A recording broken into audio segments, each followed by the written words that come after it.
How many downloads of Jim and Bill It's Another Day podcast? Today, the podcast show has fetched 400 million downloads since its start, and an average of 350,000 downloads per episode, about 3.9 million downloads per week. Well, hello there. It's another day. I'm Jim Harrington. And I am Bill Knight. Well, you know what? It's going to be an interesting week. Yeah, there was another accident, an air accident on the ground in Scottsdale, Arizona. I guess there was a passenger jet that was waiting for instructions or whatever, and a Learjet comes in and lands, and its nose gear breaks, so it kind of skids to the side and runs right into the jet. Now, I understand this happened yesterday afternoon, so I'm sure a lot of details have changed. But there was one person confirmed dead, and there could be more. I don't know. Well, what was the day before yesterday? They had on the runway, they had two planes collide their wings. I mean, there are things happening at the airports right now that haven't happened in years.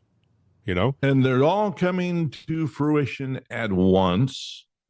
And it's kind of like, are all the chickens coming home to roost from all the wokeism, like the air traffic control maybe giving wrong information, but that was mechanical and maybe a combination of air traffic. And I'm just sitting there going, is it orchestrated more than just a happenstance? If I remember correctly, when Ronald Reagan fired I want to say PATCO, the air traffic controllers, they went on strike and they were ordered not to. They stayed out anyway. He said either go back to work or you're going to lose your job. And they challenged him, and they lost their job. So he hired a whole bunch of new people to be the traffic controllers, but they were trained, if I remember correctly, by instructors and by the military. So they weren't just shoved in there to fill a quota, which I think is the case.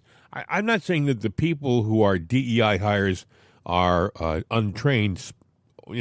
I think they have some training, obviously, but I don't think not the proper full training. No. For example, they would be apprentices, right, in the old system. All of a sudden, they're put on the front lines now. Well, let's back this bus up, so to speak. DEI and diversity, equity, and inclusion. With that being said, that doesn't mean you're not qualified to do a job.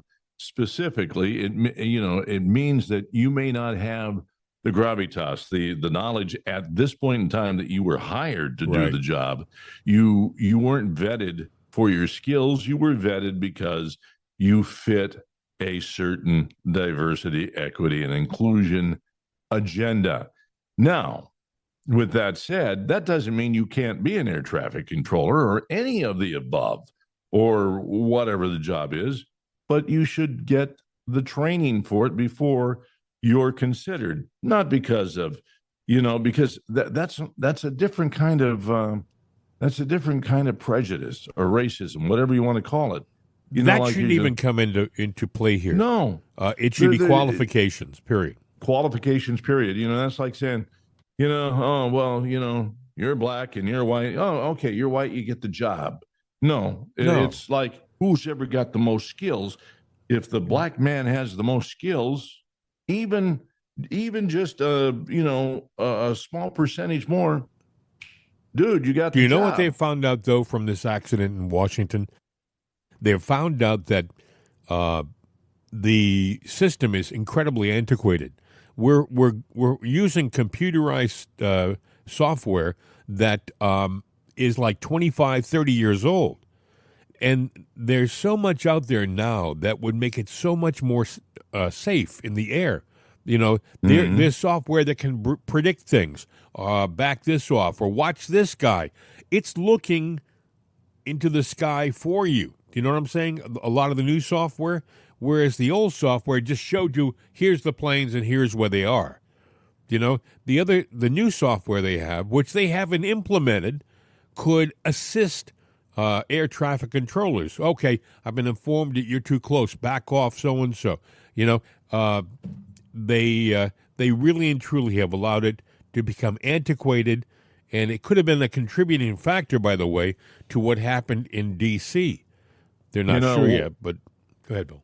One thing that everybody's promised, it was promised during Obama's 3 terms and whatnot is that we are going to redo. I mean, Trump wanted to redo it, but he got blocked in every road. He wanted to sit there in his first term, wanted to rebuild our entire, road system. Right. Just and we didn't. But it's been promised before him and after him. We have not done one damn thing for, well, as a matter of fact, Obama said, oh, yeah, we're going to rebuild the rail system. That never happened. We've never rebuilt the highway system. We've got probably one of the most antiquated ones around there. So our roads are bad. Our rail traffic is bad. Obviously, our airports need to be updated, and protocols and safety and equipment needs to be. We're a third world country in control of the world. It doesn't make sense. Well, we have a new leader, and I'm convinced that what he's done so far is just a fraction of what he has planned. And I'm not the only one who believes that. I'm going to play a cut in a few minutes. Mark Halperin agrees. But I wanted to play. Yep. I wanted to start the show off with, and we can get back to the air traffic control a little later on. But I thought you'd be interested in this piece. I know how important straws are in your life. This is an executive order relating to the use of paper straws. As you've consistently identified, nobody really likes paper straws. Number one trending. Can you believe it? A paper straw was number one trending for 3 days or something. The environmental impact of plastic straws versus paper straws is entirely unclear. This has cost both the government and private industry an absolute ton of money and left consumers all over the country wildly dissatisfied with their straws. So we're asking aspects of the federal government, federal departments and agencies to look at their existing procurement processes, and we're asking your Domestic Policy Council to look holistically at this issue to address it, and it really is something that affects ordinary Americans in their everyday lives. We're going back to plastic straws. These things don't work. I've had them many times, and on occasion they break, they explode. If something's hot, they don't last very long, like a matter of minutes, sometimes a matter of seconds. It's a ridiculous situation. So we're going back to plastic straws. I think it's okay.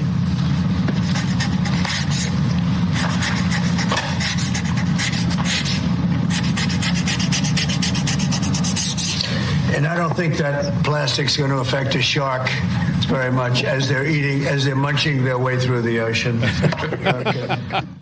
Anyway, plastic straws are back by executive order. I like that. And, one of the guys standing behind the president was chuckling. So they know that there's a certain amount of levity involved with that executive order. But, some of these, paper straws, he's right. If you had something hot, you might as well flavor the straw and make it an ingredient because they become soggy and fall apart, Well, what's the environmental argument for paper straws? Because what do you use to make paper straws? Well, you use wood, it's made out of paper. It comes from right? trees. Yeah. And not only that, but people forget about this. At least half of all paper straws come in a plastic wrapper. Well, yeah. And then, what's the impact of wax? On society, because the paper straw has to be reinforced with something. Right. Wax. No, I think that, but it's sad that he had to do it as an executive order, because the left was, they're getting kind of ridiculous. James Garville believes that. He thinks that, that there's idiot plants in the progressive left that are trying to find all the stupid, idiotic things that they can cling on to. And he thinks they're a plant. And I'm going, no, James, they're actually that stupid. They really are that stupid. Mark Halperin is a reporter, and he's covered a lot of stuff for a lot of networks. You see him a lot on Newsmax as a contributor. And he does a podcast, and he was talking about the uniqueness of this Trump term. Listen. I'm paid to not be baffled or speechless. That's been my job. I'm baffled and somewhat speechless. I've been thinking in the last couple of days, is there anything in my career as a journalist that I've covered that I'd compare to this? And the answer is no. I've covered, presidential campaigns, governments, Oklahoma City bombing, O.J. Simpson trial. I've covered lots of big, complex stories. I find this to be extraordinary and singular. I think that we're covering and talking about a very small percentage of what's actually happening. And I think for the reasons I've discussed at length in my writing and on Two-Way, this is a unique presidency for so many reasons. And we're seeing the manifestation of that now. It's in some ways like a first-term presidency. He's coming in, starting this term with much more energy, momentum, newness, and arrested staff. That's not like a second-term president, right? You think about the first weeks of the second term of Clinton, Bush, and Obama. It's nothing like this for obvious reasons. But it's also is a second-term presidency in the sense that he's experienced. He knows more about how to do the job and what he wants. And he also had 4 years off when he wasn't sitting in courtrooms or being shot at. He had a lot of time to think about how he wanted to do this job and how to enact a revolution. And you know, the theater of it and the personality and the historical narrative arc are all, of course, super compelling. But what matters is the real lives of real people and the impact this is going to have on not just American government and the world, but American history. And I think on that score, based on the early returns here after a couple weeks, this turns the Reagan Revolution into a joke. It makes the notion that George W. Bush came to Washington to really shake things up. There's no comparison what they're doing. And it's some combination of careful planning that was hidden from view for the most part, and ad hocery that is being mostly successful because this is open field running. You know, I'm very reluctant to use sports metaphors, but I think it's the right one. This is Travis Kelce catching the ball on his own 40 and looking around and seeing there's no one near him. And he's just barreling downfield. The Democrats are nowhere on the field. The press is nowhere on the field. The liberal interest groups are nowhere on the field. And the reasons for their being so ill prepared, I think, will be studied eventually.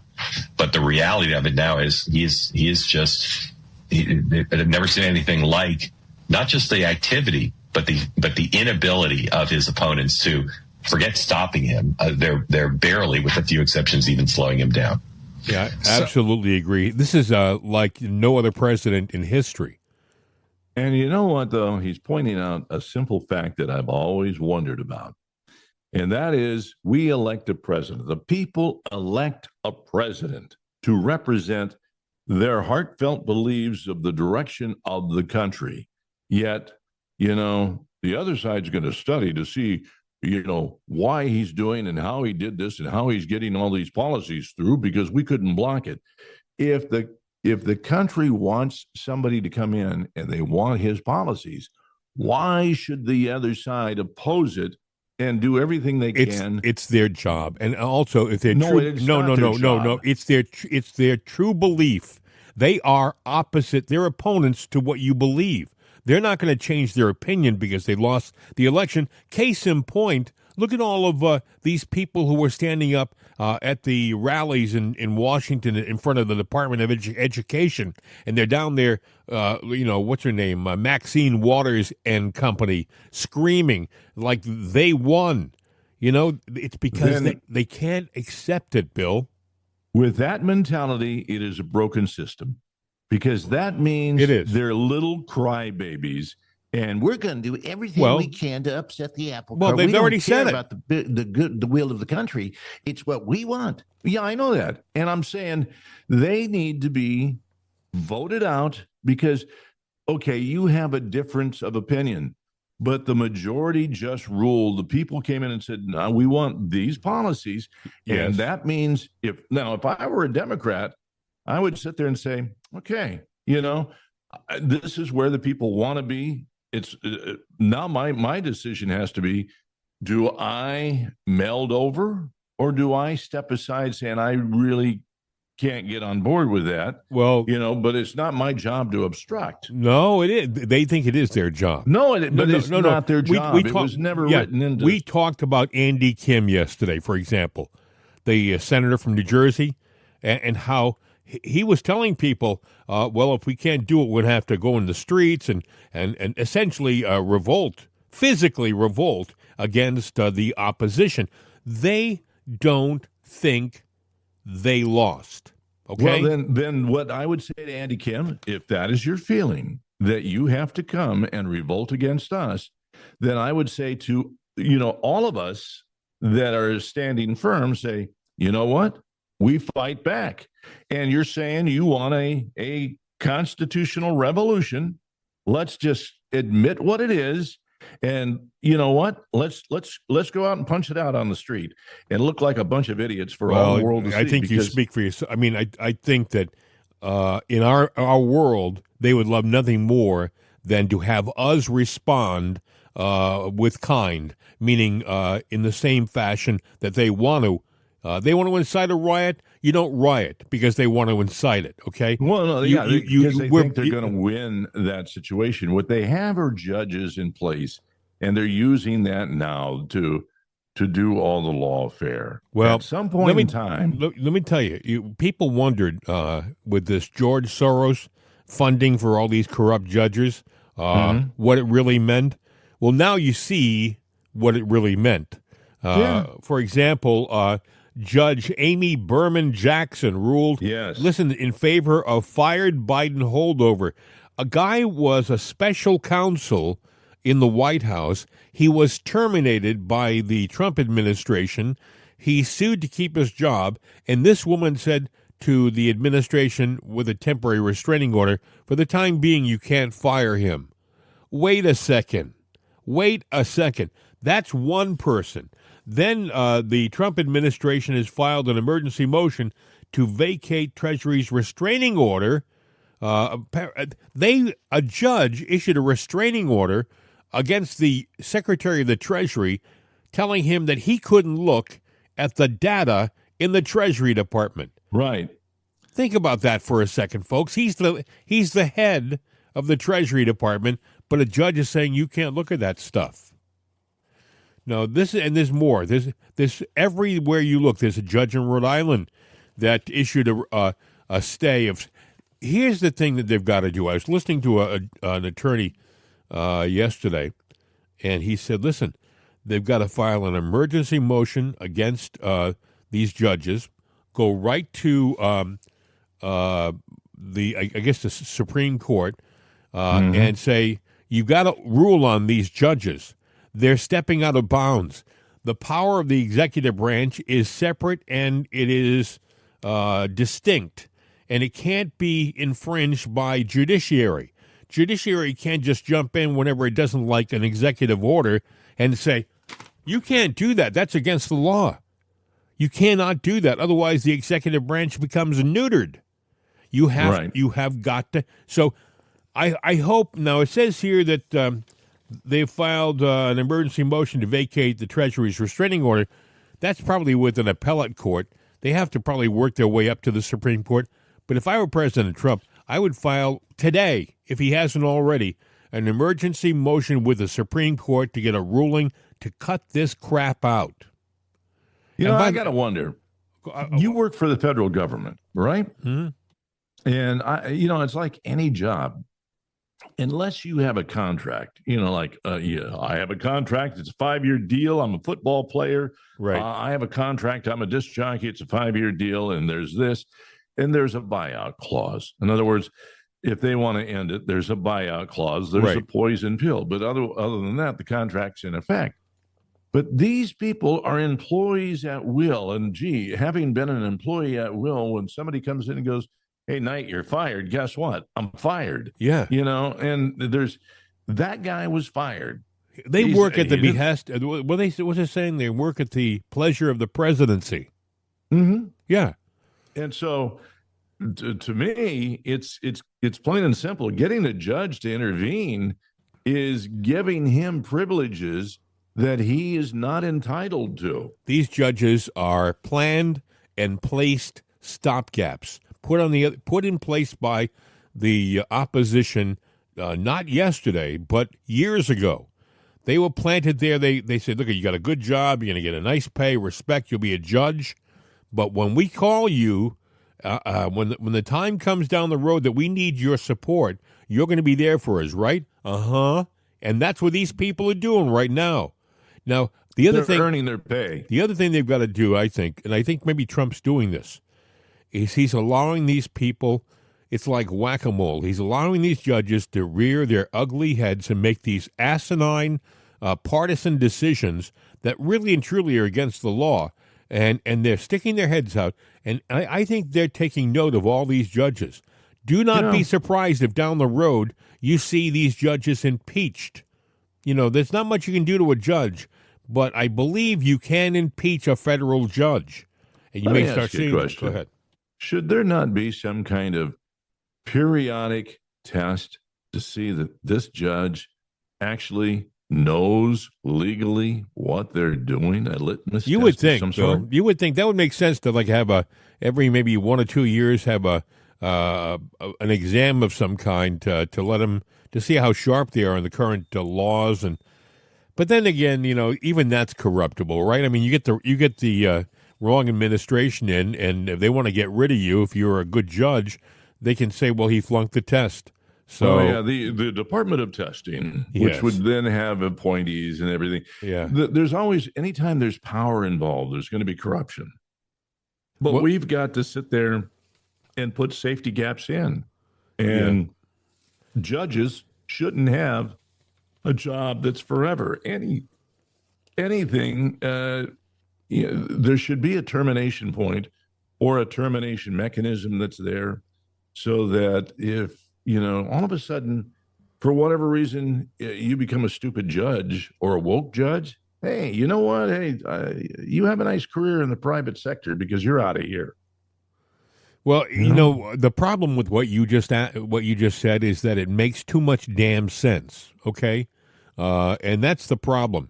The people in Washington, I think what we're seeing right now with Trump, we're seeing, if not the entire deep state, we're starting to see the scales of the deep state surfacing. You're starting to see the real corrupt part of our government surfacing. We haven't seen it all yet, folks. We have not seen it all, but we're starting to see it. Case in point, do you hear how much money they've blown in New York City? They have blown, let me see, I have the figure here.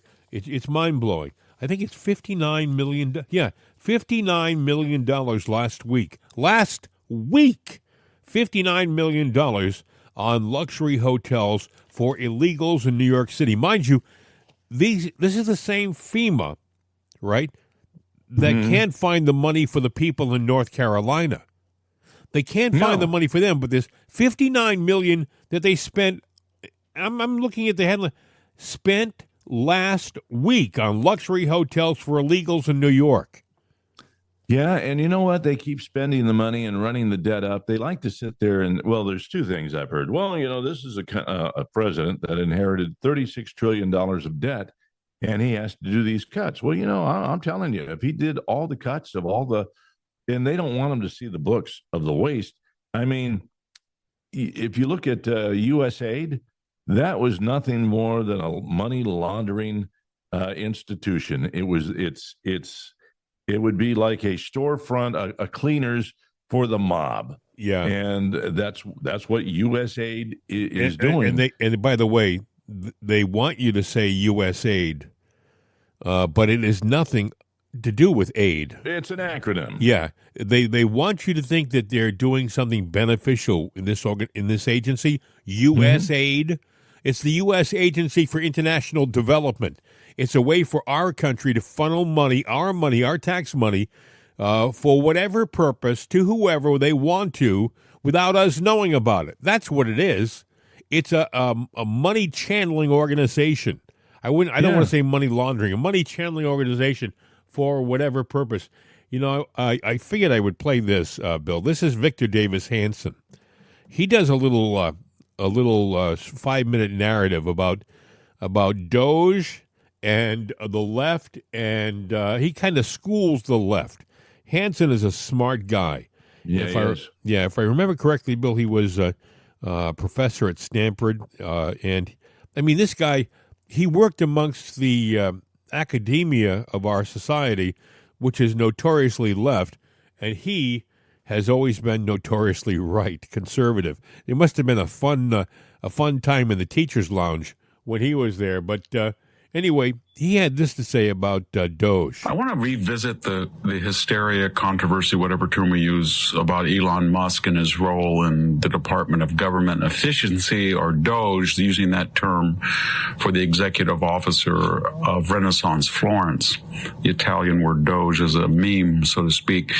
There's a lot of controversy about Elon Musk, and let's just dispel some of it right at the start. He is not a freelancer. He was appointed a government official. Donald Trump, by an executive order, created the Department of Government Efficiency, and he made Elon Musk the head of it, along with Ramaswamy, who now has resigned. Elon Musk has statutory authority. This Department of Government Efficiency is not a cabinet agency. He does not have to be approved by Congress. And it only is going to last till July 4th, 2026. It's not a permanent agency. But he has the same power or lack of such as the National Security Advisor, who does not have to be confirmed by the U.S. Senate. He's more legitimate, or he has more statutory legitimacy than earlier presidential advisors like Harry Hopkins, who moved into the White House under the FDR administration, or Bernard Baruch, who basically ran 2 world wars in terms of domestic production under Woodrow Wilson and FDR. So let's just dispel the idea that he's doing anything unusual. As far as the executive orders that created the Doge program and eliminated USAID, that was perfectly legal in itself. AID was created by John F. Kennedy in 1961 by an executive order. There was a statutory direction for the president to disperse foreign aids into a comprehensive body, but it didn't say USAID. He could do whatever he wanted. And so Donald Trump has decided to end autonomous USAID and fold it into the State Department for disaster relief or poverty relief or famine relief. But let's get straight what Elon Musk is trying to do. He's going through all of these agencies and finding waste and fraud, and he has executive authority to do so. The Democrats are suing on the principle that they have approved funds for some of these agencies, and Donald Trump is not spending them. And they are also arguing that Elon Musk exists by an executive order and not a congressional statute. And this is very ironic, to tell you the truth. If you look back at executive orders, the number of which have been issued by Democratic and Republican presidencies, you see 2 general terms. The 2 Bushes and Donald Trump are not that much different than the 16 years of Bill Clinton and Barack Obama. Where you see the big divide in the number of executive orders is a break between FDR and Harry Truman, to a lesser extent Herbert Hoover and Coolidge, and the present. And believe me, during the Roosevelt years and Truman years, that was an all-time record of executive orders. And that got Roosevelt in trouble, of course, with the Supreme Court. As far as impounding funds, Joe Biden set the precedent. You all saw him on tape when he said, SOB, the son of I went in over there to Ukraine, and I said, you're not getting this $1 billion until you do this. Well, that money had been approved by Congress. And when he became president, there was a statute that said, here's the money to build the wall. And Joe Biden canceled the wall. That was illegal. But he came up with all these, we have to do environmental studies or endangered species, but he didn't spend the money. All Donald Trump is doing is saying, well, I don't believe the Impoundment Act is legal. We'll see if with the Supreme Court, but I'm just following the precedent that Joe Biden did. But now the shoe's on the other foot. And so, again, there is a a statutory authority for Elon Musk to do what he does. He has the executive order justifying his agency, his 20-some employees. And more importantly, there's another thing no one talks about.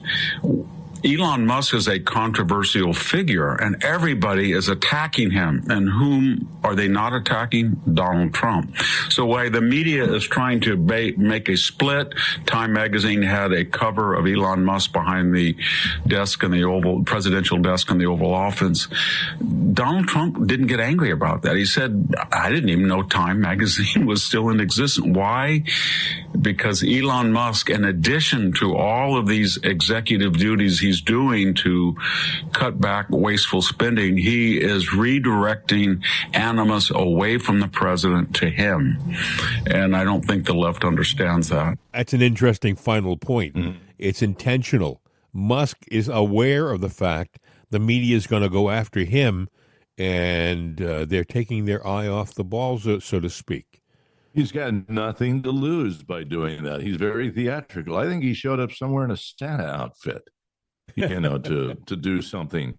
Like, what the hell is Elon Musk here as Santa Claus? I got to ask you, I look at the past administration, not just as a bad administration, but I truly look at it as a traitorous administration with what they... And not forget Afghanistan. It's hard to say that. I don't forget Afghanistan. That was a tragedy, how he got out of that.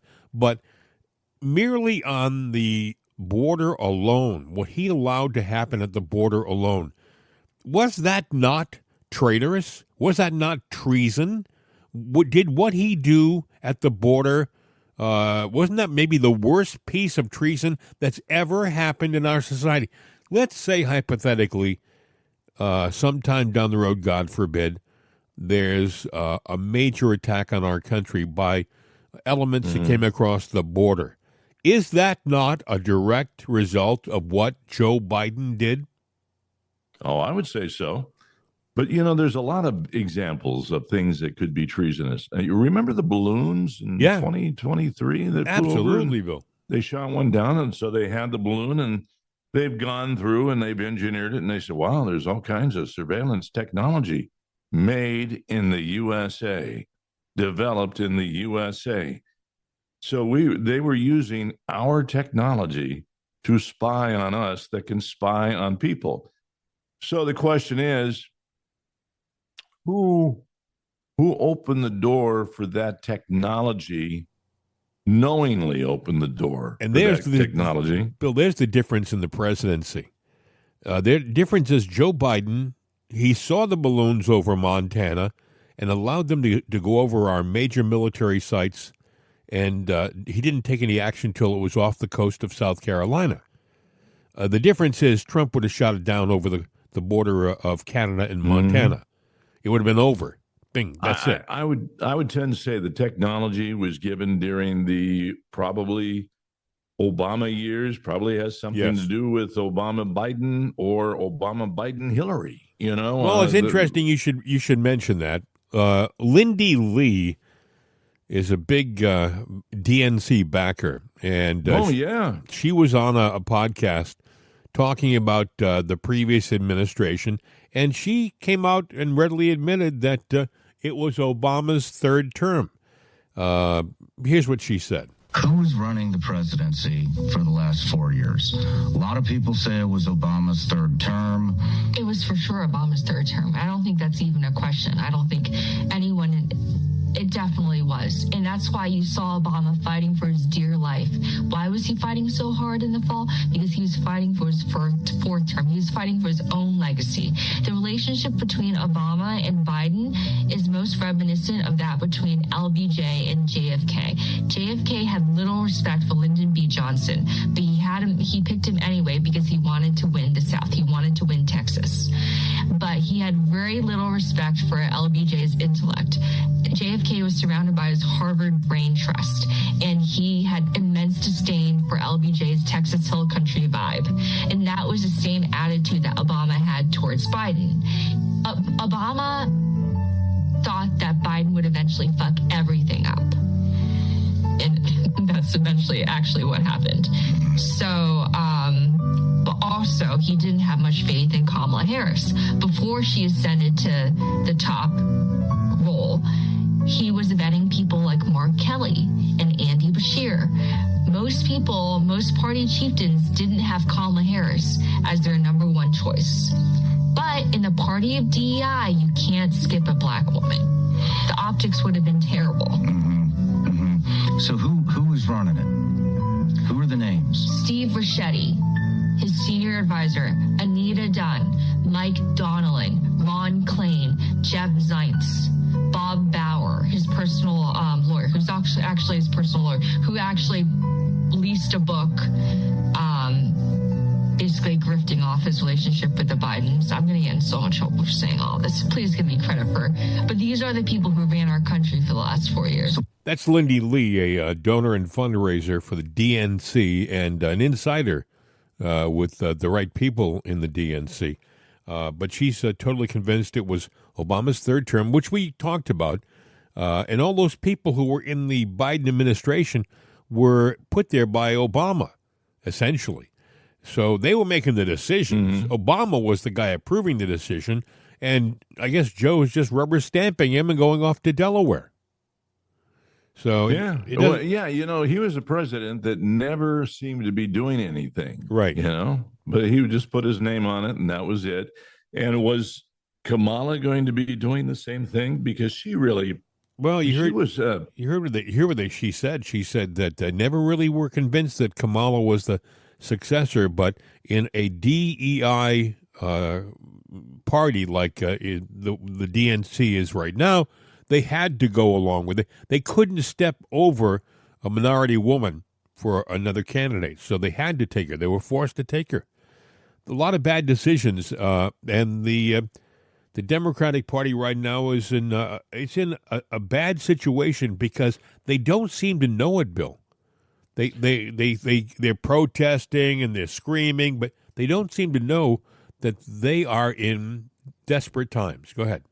Oh, I think they know they're in desperate times, but I think the difference is, and they know the will of the people. The people don't want this crap. They don't care about that. What they're doing right now is a total analysis. All right, this is where the train came off the track. How do we fix this?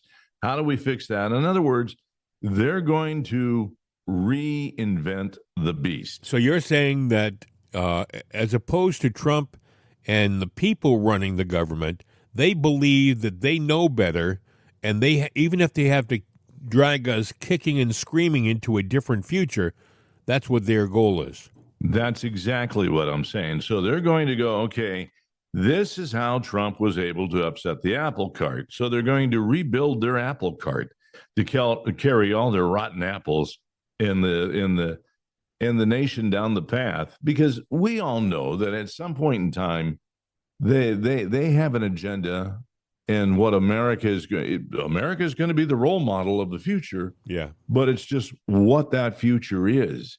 Is it going to be the future that you and I and President Trump and the American voters, the majority of, believe, or is it going to be their, euphoria? We can answer that. We can answer that question in 60 seconds. But first, I think it's important we talk about our delicious Jim and Bill's Right Side coffee, don't you? Mm-hmm. I think so. It's a magnificent cup of the finest blends of coffee beans. It's a medium roast blend and a medium decaf roast blend. You'll love it. You got to give it a try. You can find it in our rightsideshop.com, rightsideshop.com. It's there right now. Also, we have a brand new blend of coffee that we're marketing. It's called MAPA, M-A-P-A. And you should buy it just for the bag, because the bag itself is unique at the very least, wouldn't you say? Oh, it's very unique, and I know there's another unique offshoot of it too, of the MAPA brand. Oh, so, really? Yeah. You have the inside track on something else coming along down the line? You have all this neat information. Nobody tells me anything. They treat me like a mushroom around here. You know how they treat a mushroom? They keep me in the dark and cover me with manure.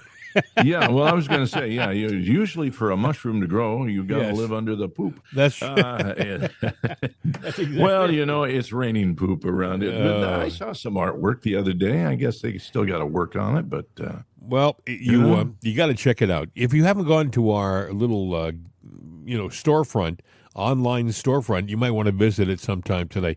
It's rightsideshop.com, rightsideshop.com.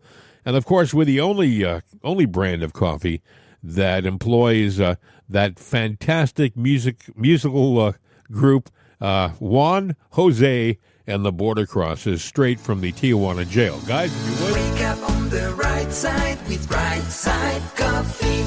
They sing that, and they race right back to their whatever they're drinking over there. Oh, it's coffee. Okay. Yeah, They're right side I heard one of their original recordings. I.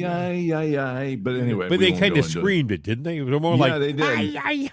Yeah, they really did. Yeah, Yes, I've heard that. But no, they've really perfected their tonal qualities and really got it down and together for Right Side Coffee, and we appreciate that, guys. We Okay, really do. so question: Joe Biden and some of these Democrats, will they ever face justice for what they've done? Well, that's a good question. I mean, I'm not the one to answer that question. Well, in my world, Yeah. I think we should. I think number one, the Democrats are throwing the judges out there to stop anybody from seeing the payouts, the books. They do not want you to see Right. the money. They got to hide the money because, or they've got to sit there and find a way to make it Trump's bad. Because if they don't, and we see it, then the jig might be up, and that they could be in for some hard times. But I think it's already up because people are seeing just the tip of the iceberg, that they've seen money they went to what? And it's because it's our money that they're spending. I saw a poll yesterday, Bill. 53% of the country says Trump is doing exactly what they want him to do. Highest ratings ever. We're $36 trillion in debt, and already we found about $3 or $4 trillion of waste. So theoretically, and I don't think even Trump dreamed that there could be $33 trillion of waste. I mean, there's a lot of theories about how we could get rid of the national debt, but you might want to get rid of the bad spending first, because look, there is enough money floating around in the American economy. You and me, the people, actually have the money to pay off that debt. Well, for example, Bill, when the Doge team found that FEMA spent $59 million last week, the next question is, you multiply that times 52, how much money is that? I mean, that was just in luxury hotels in New York for illegals. Think of the money we blew in New York this past year just putting these people up. In the meantime, like we said before, you have people who need the money in Southern California and in North Carolina and Georgia and places like that have been decimated by the hurricanes, and they haven't got the funding. Something's drastically wrong. We have Joe Biden's FEMA being instructed to ignore the homes that have Trump signs on the lawn down in North Carolina. I mean, that's an order from a FEMA. Someone in FEMA thought that's a great idea. We have got what Trump is doing right now is he's cleaning house, and they can't stand it in Washington. Well, sorry, this is how it's going to be. And, I also read, Bill, where 60,000 plus people have taken him up on that early retirement, 8 months pay, over 60,000. And that gets back to my point earlier. It's like, the judge is going, oh, no, you get to keep your jobs. And I would just sit there quickly if I were Trump. Now, I'm sure it's not as easy as I would say, but I'm sitting there going, hey, you know what? You're an employee at will. You know what? You're right. You can come back in, but you're eventually going to lose the job, but the deal's off. Yeah. So you hang around, you've made your decision, and legally, so do you believe that judge is going to keep your job, or do you believe that we're not going to win, or do you believe we are going to win? Either way, the deal is the deal. It's like Trump gives you, he'll throw you a bone. He threw him a bone. I think it was a pretty fair bone. What is it, 8 months? Severance? 8 months. 8 months severance. Yeah. Have you ever gotten, unless Never. you got it in a contract buyout, you got 2 weeks. If you had a union contract, you might have had a little money here or there. But if you had 3 months in the private sector, that was an amazing buyout, But, yeah, everybody wanted that deal, but you don't have it.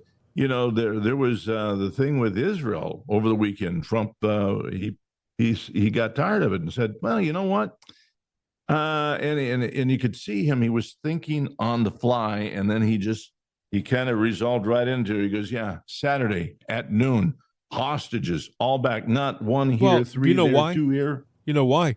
It's because for no good reason at all, Hamas stopped the swap. Hamas said that Israel was violating the. Mind you, it's Hamas who has the hostages. All right, Israel has prisoners of the war. That's different. They have hostages that they took for no good reason. And by the way, they're coming back emaciated. I don't know whether you've seen pictures of them, but they look awful. A lot of these hostages look like they were in Auschwitz, and they're coming back skeletons, and that means they're not feeding these people. So Trump said enough, and I think that was the deciding factor. Besides the fact that they halted the exchange, Trump said they got to come back. If you've seen them, the hostages, they look terrible. They look sick. They look emaciated. They have to come back. They have to come back now. Like Bill said, he said, I want them back no later than noon on Saturday. Or all hell is going to break loose. And you know what? He means that. And, there are pictures of the U.S. deploying military hardware, across the ocean that is pretty scary looking.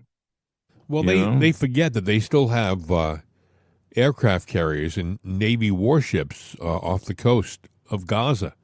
And they're just sitting there. And if all Trump says is nail them, God forbid. And by the way, I think they know where these people are. I think they also know where the leaders of Hamas is.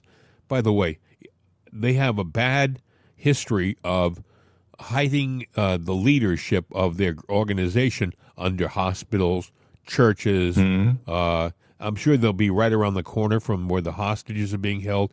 It's not going to be an easy thing to extract these people from the claws of these vicious people, but they're going to try. And I do think, by the way, that they also probably got information from the people who've come back, and they probably have said, we don't think there is so many people left. Do you know what I'm saying? I hate to sound negative, but they didn't just come back, hug their family, and leave. I would imagine they would debrief a lot of them in a gentle way, and they probably have learned that there aren't as many hostages as they say there are. At least, that's their thought. Go ahead. And that could be another reason for, and I hate to put it this way, that could be another reason for the ultimatum. Right. Because the people that are there are basically dead people anyway.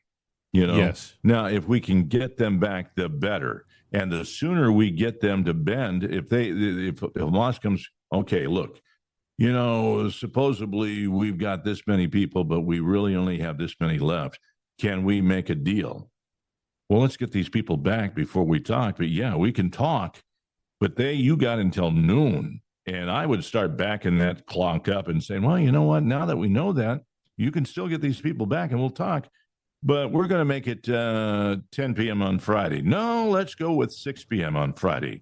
I think this is why Hamas paused the exchange, because they may not have any more living hostages left. They dribbled them out in threes. And they did that for a reason, I'm sure, because they probably looked around. They probably said, hey, we only got 9, maybe 12 people here left. They think that we have 50, but we only have like 12 left. Well, then let's stretch it out over as long as we can. I think they wanted to get as many of their people back as they could on a very unfair exchange. That exchange is over until they get all the hostages back. And depending on what we get, if we got any missing, Yeah. I would sit there and say, you know what? Now I forget how many hostages they had and how many prisoners, Israeli has. But we were getting 3, and they were getting like 1,000 or something ridiculous figure. So I would reverse that. I would sit there and say, you know what? This 1,000 to 3 ratio, let's flip that around. Well, we don't have that many people. Well, then it's too bad for your prisoners. What do we get? One American hostage back? I think there are 3. We got one American hostage back so far. And Trump, by the way, some reporter said, well, what is Netanyahu saying? He said, I haven't talked to him. I don't know what his plans are. I'm just telling you what my plans are. And that's noon on Saturday. Whoa. Yeah, this is a showdown at the OK Corral. And I would venture to say, I would say there's going to be liberal Democrats thinking that they can use this as a tool. Oh, the humanity. Yeah, the humanity. Let's get real. This is a very egregious act that they've done, and you don't give them kindness and clemency for what they have done. So I would sit there and I would hold true with that noon thing. And once we get our hostages back, I would sit there and say, you know what? Your hostages, they're not hostages. They did some pretty terrible things. They're prisoners of war. And speaking of which... Well, I want to say one thing. Any organization that has to hide itself behind a mask all the time, in the history of war, in the history of warfare, this is unique. During World War II, soldiers wore uniforms. You knew who your enemy was. But in the last couple of decades, these terrorists have decided to hide their faces behind masks. Go ahead. You've got the Gaza Strip there. You've got Palestinians that live there. Not many, but you got some there. And you've got this terrorist group that they don't produce anything for the world. All they are here to do is to break things, blow things up, and steal stuff. So Trump's idea to go in there and rebuild Gaza and turn it into a financial mecca, and it allows Palestinians and Israelis to live together there and prosper, and takes out that it leaves that terror group with no home. They got you. Bill, now. These are the people, though. Here's the problem. I see. I don't know that you're aware of this or not, but they've been getting millions of dollars in aid for years, and Hamas has taken that money and not given it to help the people of Gaza, but built their tunnels, got their weaponry, bought the rockets that they fired on Israel. All that stuff was done with aid money that was sent across. Like you said, they don't produce anything over there. Nothing. But the thing is, the community that lives there, the women and the men who live there, they have knowingly allowed this cancer to fester in their community. They have voted for Hamas to be running their government. They've got more than just a financial hurdle to overcome. They've got to address the thinking of these people. They've got to go back to the people who've been thinking that it's okay to kill the Jews of the world for no good reason just because they're Jewish. I got to wonder, these elections with Hamas, who's in control of those elections? Really, are the people really voting for that, or is it just Good them point. saying, yeah, you have democracy, and thank you for voting for us. See the votes? No, they've been secured or destroyed because we don't want anybody tampering with a fair election. Now, do we? No, these guys have got to go. They only know one thing, and that's it, and that's to be evil. And we need to cut off that money, that funding, and we need to get rid of them because they are bred, and all they know how to do is hate, rape, kill, and steal. Yeah. So if that's those are your only characteristics that you have to offer. Yeah, your only qualifications. I know. Yeah, absolutely correct. And we're not going to buy it anymore. Bye-bye. Another thing to point out today, President Trump was asked about about J.D. Vance being his successor. Yeah, that's he had kind of funny. He had an interesting comment. Listen. Do you view Vice President J.D. Vance as your successor, the Republican nominee in 2028? No, but he's very capable. I mean, I don't think that I think you have a lot of very capable people. So far, I think he's doing a fantastic job. It's too early. We're just starting. But by the time you get to the midterms, he's going to be looking for an endorsement. Yeah, a lot of people have said that this has been the greatest opening, almost 3 weeks, in the history of the presidency. That's been the fastest and the most stuff. Well, we've done so much so fast, and we really had to, because they have really, what they've done to our country is so sad. It's so sad. We're going to be bigger, better, and stronger than ever before. Well, here's the thing. People say, he didn't say he was the successor. Well, I think that's a smart move on the part of Trump. There's a lot of people. Look at Marco Rubio. He's over there. He's going around the world making all of these decisions for the U.S. He may be a perfect candidate. But the thing is this. Trump doesn't want to endorse anybody right now because, like he said, it's the beginning of the race. You know? Right. Well, because number one, it's classic Trump. He's doing a great job. Don't sit there and put the brakes on the Trump train right now, because he's just getting in, because people are going, well, if for him to do that would be, that would make him a lame duck president. Well, he's already looking toward the next administration. That's nonsense. Yeah, no, you don't do that, and you keep everybody on their toes. You're doing a great job. Keep doing that great job. We'll get there when we get there. Yeah. And you know what? We already know Obama had a third term. There is talk that, and look, it's coming to light that obviously with that admission from Lindy Lee, at some point in time, the can of worms is going to be opened that they stole the election. All right. And so he didn't get to do what he needed to do. And if he's capable of doing it, even if it's a shortened term and they just extend this by an extra 2 years, would that not be the right thing to do? And then in comes Rubio and Vance, and they might be he thinks enough about J.D. Vance to make him his successor should anything happen to him. So that should say something right there. But he's not going to statement. He's not going to endorse anybody right now. That'd be stupid. By the way, I don't think Biden endorsed Kamala less than a month into his administration. Yeah. Well, it was to me it was a dumb question. And it was. Who had that question? Oh, I have no idea. Brett Baer or something like that? Yeah, it was Brett Baer. Yeah, it was during his interview. Yeah, well, because he kind of is, whether he wants to admit it or not, Brett straddles that fence. He does. But he kind of leans to the left, and he just needs to come clean. I understand he made a lot of money during his last contract. And Fox News at the very top is not the conservative operation that they'd like you to think that they are. Yeah. By the way, their ratings are through the roof again because they present themselves again as being conservative. But back in 2020, they were dancing towards the center, dancing toward the Democrats. I will say this about Brett Baer. I think he is a good communicator, but I do think he leans left, and he needs to go look in the mirror and slap himself, and not in a silly way, but just say, you know what?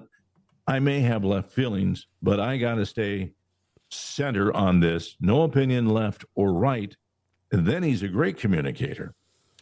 Well, I don't think he's going to do that anytime soon. No, I don't think so, because his heart is left. It really is. There's a young guy. He's 19 years old, and he is one of the geniuses that Elon Musk hired to be part of the Doge team. Well, the left, apparently one of his monikers on, I guess, on X or TikTok or something, he goes by the name of Big Balls. That's what Big Balls. Big Balls. So he likes AC/DC, I guess. Okay. So the left thought it would be a great idea to mock this 19-year-old genius, right? So listen, this is a montage of how the left have talked about him recently. Thanks for joining us. We begin tonight with Musk and Big Balls. Big Balls. Big Balls. Big Balls, who work for Elon Musk's so-called Department of Government Efficiency, Doge. In the one case of the Big Balls kid, a literal teenager. Big Balls online, Big Balls here, that Katie's talking about. A 19-year-old that goes by the username Big Balls. So that would be one way that we could refer to him. Young computer whizzes, the aforementioned Big Balls. Because who among us doesn't feel better about Big Balls, Big Balls, Big Balls in charge of American air traffic control? Okay, so they all had fun mocking this 19-year-old kid. By the way, they talk about it like, well, he's 19, he's not qualified. Well, first of all, he's a genius. Secondly, when you're 19, you're at least a year older than you have to be to join the military and get killed. So, I mean, these people, they have no shame. None at all. Now, well, what I will say for Big Balls, at least he's got them. Yeah, well, let me tell you what also happened to Big Balls. This young man, this 19-year-old guy, he was appointed to a position, a very good position, in the, I believe it's the State Department, State Department Bureau of Diplomatic Technology. He has a critical job there. His name is Edward Korestein, who briefly worked for Musk's brain chip startup Neuralink. He's goes by the moniker of Big Balls, I guess, and he has been appointed.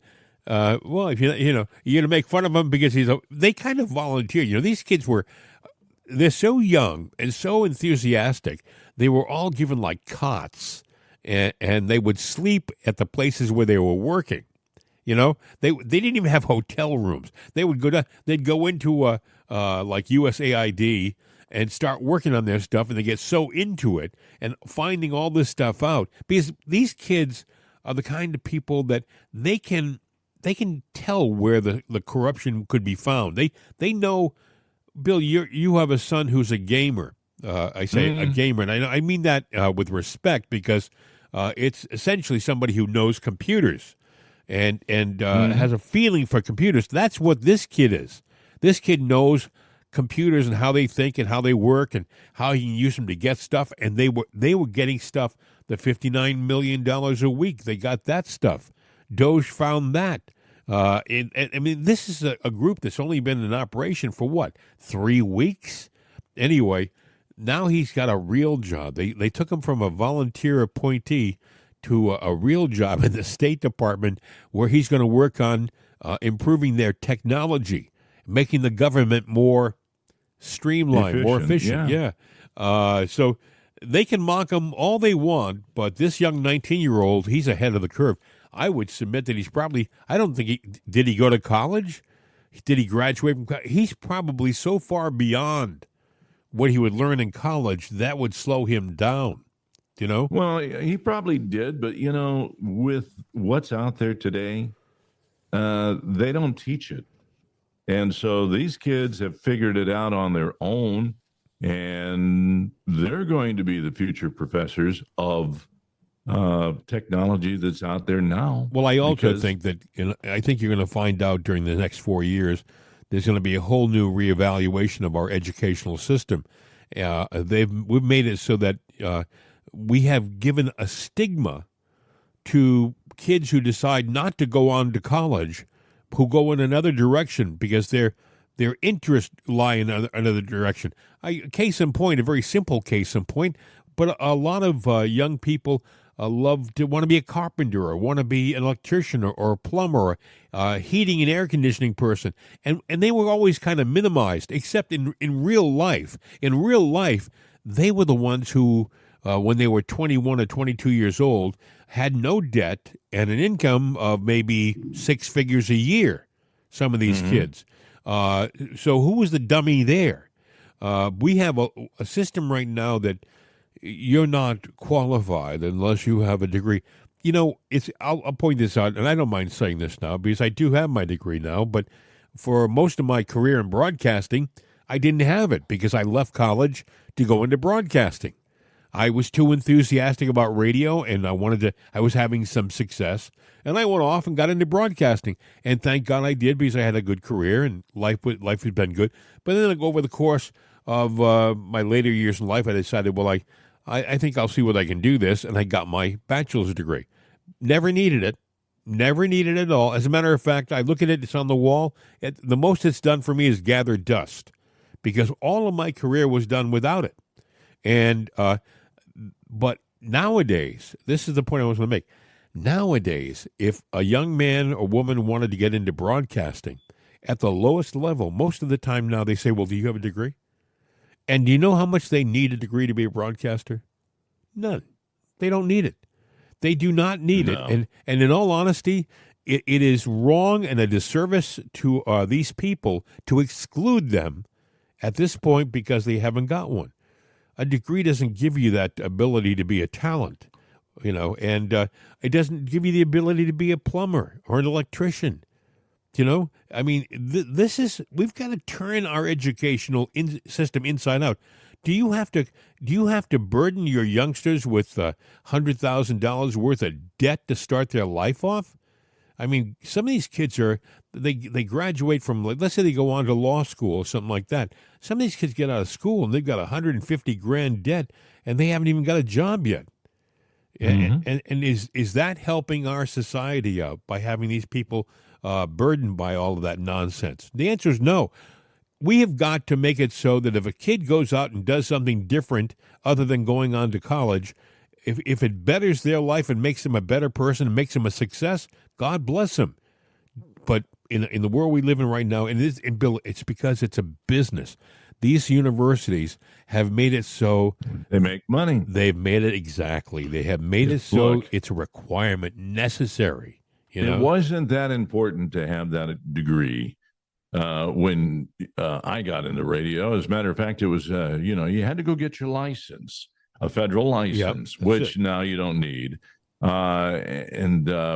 you would apprentice. You would go somewhere. You might go to a school of broadcasting just to learn the basics and know how to go in and basically just run the stupid equipment that you have there, which has changed over the years. I've gone from the queuing up the records and to the tape decks that we would use, the cartridges that looked like an 8-track, and they would play the song through and then stop at the beginning again, to where we went digital. I remember doing that. As a matter of fact, out of Pittsburgh, if you look at history, will bear out that I happen to have the first radio station that ever broadcast on the internet.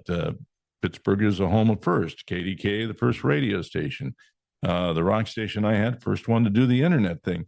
But the industry has changed. Now you could sit there, if you could own the music royalties or to play it, you could sit there and program a radio station right out of a closet in your house. Yeah, and it's that simple, off your laptop. But I have met in my lifetime some of the smartest people I've met in my life. I don't have a degree.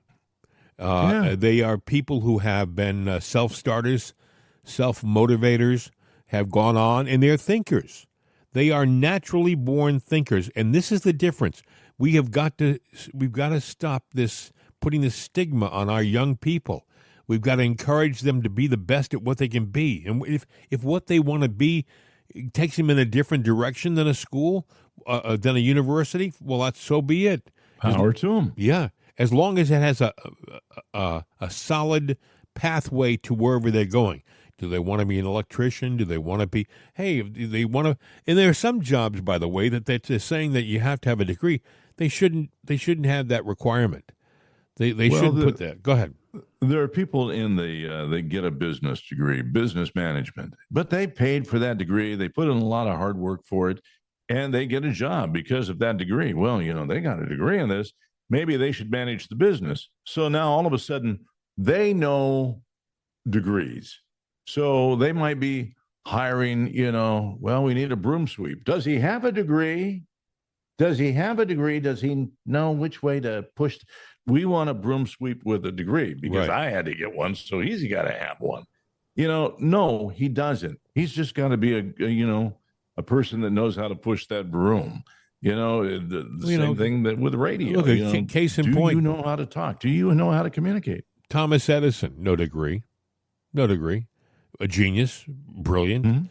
I mean, there are a lot of people who have made our world better who didn't come from. I mean, I don't think Henry Ford had a degree. I don't think Henry Ford had a high school diploma, but yet he built one of the biggest car companies in the world. Was the planet, created, and the first Adam and Eve, did they have degrees? Did their children have degrees? As life, moved forward, many of the person that sat there and carved Adam stone and Eve into Adam and Eve did take a test and they failed. They said, "Don't bite that apple," and they failed. But anyway, yeah. Well, okay, yeah. The apple tree test. Okay, yes. Yeah. There we go. Well, this is because the apple was probably on the ground. No, I'm kidding. Hey, listen. A reminder: you should try our coffee. We would really appreciate it. Jim and Bill's Right Side Coffee, available right now at rightsideshop.com. It's a medium roast blend and a medium roast decaf blend. Great coffee. You'll want to give it to your liberal friends because it'll give them the right way of thinking. It'll help them be a smarter person. They'll see the light with Jim and Bill's Right Side Coffee. Not to be confused with some other kind of Right Side Coffee. It's Jim and Bill's Right Side Coffee, only available at rightsideshop.com. Also, we have Mappa Coffee. Make America Percolate Again, which I like that. Woo. Yes. We also have the only coffee that has a jingle that's done by Juan Jose and the Border Crossers. Wake up on the right side with Right Side Coffee. Make America Great Again with Jim and Bill's Right Side Coffee. And my dear friend, I think, have you got anything else you want to throw in there before we wrap this little show? No, I think it's going to be an interesting day. I see that, it seems odd to me that it's taken so long for Tulsi and RFK Jr. to get confirmed. Now, I know the Senate has done their final thing. Now there's that, what do they call it? It's a 30-hour wait. We're really closure. Goes on. It's the closure. Yeah, you're right. Which I'm like going, okay, you guys have already figured it out. Let's just, but no, there's that. And what I do anticipate, the left will sit there and go, let's throw some mud on the wall just to see if we can taint, I think the rhinos are misjudging Trump. And I'll tell you why. I think they drag their feet, thinking they have more power than they have. And I think that this time around, Trump is making notes, and the rhinos that slow down his administration are going to be challenged next time around. I think he has the money to do it, and the people to get it done. Mm-hmm. They're misjudging the man, and they shouldn't do it. They shouldn't do it. No, they shouldn't do it. And you know what? That might be a time for, young wannabes or even older wannabes to get into politics. Might be time to step forward because they're going to be looking for a few new faces. Yeah. And I'm just saying that's the fact, Jack. Especially if you're just somebody that wants to do the right thing. I'm with you, though, by the way, Bill. I think they know who they're going to vote for. Do the damn vote. Enough of this nonsense. Yeah, get it done. Get it done. And if we're not going to vote them in, then do that too, so we can see who's who, because we kind of know. But go ahead and show your colors. Yeah. Just do what you're going to do. We'll move on, and we'll at some bus stop down the road, we'll tell you to get the hell off the bus. Oh, by the way, we may have mentioned this yesterday, but I want to repeat this. President Trump has ordered that the Secret Service provide him with, quote, every bit of information on his two would-be assassins. He wants to see everything. He doesn't want to see little snippets in someone's view. He wants to see all of the documentation, every bit of evidence that they have on Crooks and the other guy, Ralph, down in Florida. Does he not deserve that? Absolutely. I thought he would have had it by now. Yeah. Well, no, they seem to shield him from everything. Somebody tries to kill him, and, you really don't want to see. You don't have the right to see it. Well, the hell he doesn't. Well, now he has said he wants every single bit of evidence. That's in quote, every bit of evidence. So, they got to hide a lot of stuff because every bit of evidence might give up, some people that had maybe what they thought were good political careers could end with that. Well, which leads us to another point, Bill. I think you're going to find in his administration that down the road a bit, maybe not too far down the road, some people he appoints are going to be fired quicker than others. Because I don't think he's going to wait around to see them make course corrections. If he puts people into positions and they disappoint him, if they don't do what he wants, I don't think he's going to wait around to get them on the right page, so to speak. He'll make a correction because he knows he only has 3 years and 10 months, or 3 years and 11 months to work with. He hasn't got time to screw around with people who are lying to him. I think, and someone said, and it's so true, that right now he's had 4 years to think about this. When he got in the first time, he didn't know anybody in Washington. He made a lot of mistakes with his choices. This time around, he has carefully picked the people he wants in these positions. They're allies and people who think like him. And so far, Bill, it looks like he's made some good choices. Marco Rubio's looks like a terrific Secretary of State. We have Pam Bondi, who she wasn't in office an hour, and she was making good decisions. So it'll be interesting. I could go on and on. I'm done, sir. Anything else you want to say before we wrap this up? No, I think it's going to be a wrap, so there's only one thing left to do, which is hasta la vista, baby. We're out of here.